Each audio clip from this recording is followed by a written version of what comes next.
فتلقى آدم من ربه كلمات فتاب عليه إنه هو التواب الرحيم. قلنا اهبطوا منها جميعا فإما يأتينكم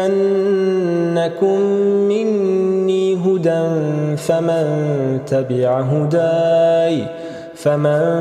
تبع هداي فلا خوف عليهم ولا هم يحزنون. والذين كفروا وكذبوا بآياتنا أولئك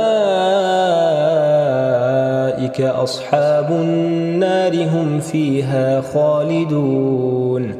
يا بني إسرائيل اذكروا نعمتي التي أنعمت عليكم وأوفوا بعهدي